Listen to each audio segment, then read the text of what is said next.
Hi there, my name is Cami Fields. I'm a licensed master social worker and director of outreach and education at Grant Halliburton Foundation. We are a nonprofit based in Dallas that works to promote better mental health in adolescents and help prevent suicide. As we go through this global health crisis and are all in quarantine, we know that people are experiencing more stress, frustration, isolation, feelings of loss of things that have been ripped out of your life, things like friends, hobbies, future plans.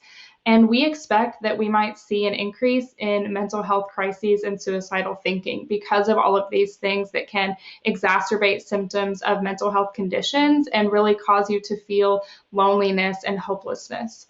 So we wanted to provide you with some skills so you can feel comfortable in knowing what to do if someone is in a mental health crisis or is thinking about suicide and how to get that person help. Some warning signs of a mental health crisis or that someone is thinking about suicide include things like a change in personality and mood, extreme agitation or showing aggression, isolation, withdrawal, loss of interest in things that they used to enjoy, neglecting their personal appearance or hygiene, increased substance use, maybe giving away possessions, talking, writing, or drawing about wanting to die, feeling hopeless, helpless, or worthless, and looking up means or ways that they could kill themselves. Now, right now, you might be thinking to yourself, we're all in quarantine. I've noticed that I've had changes in my appetite, my sleep, taking care of my hygiene, and having loss of interest. So we have to kind of give some context to these behaviors or these warning signs that we might see in someone. But if you feel in your gut that you should be worried about someone and you are noticing a lot of these warning signs, it's always a good idea to check in with that person and go ahead and have the conversation. We use an acronym to help you remember what to do if you are noticing these warning signs in someone. It's TAG. Take it seriously, ask questions, get help. First, take it seriously. Make sure you choose a time to have this conversation when you can be in a quiet, private place and you have time to devote to it so you don't feel like you're having to rush through it.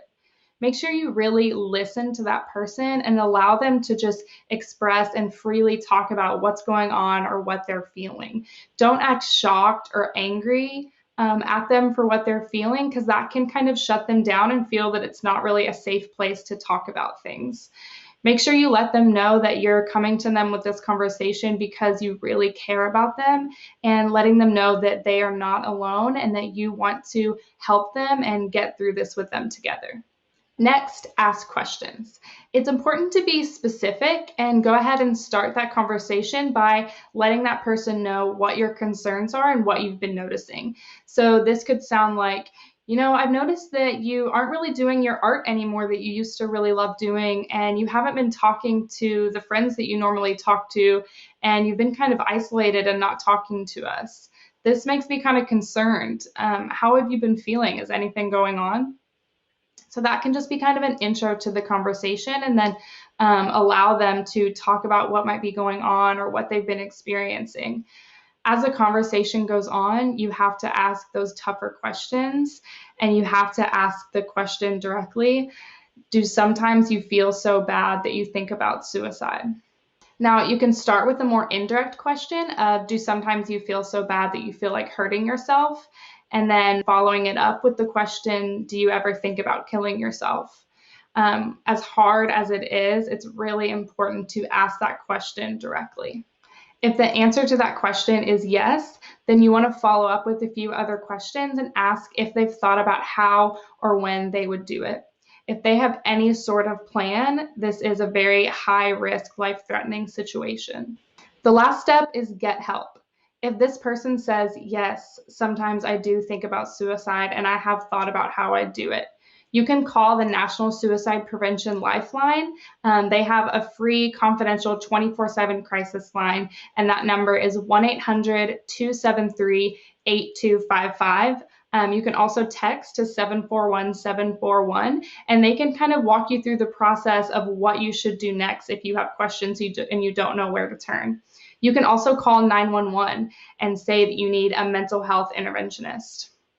You can also take that person to the nearest ER or behavioral health hospital and have them assessed on the spot and get them directed to immediate help.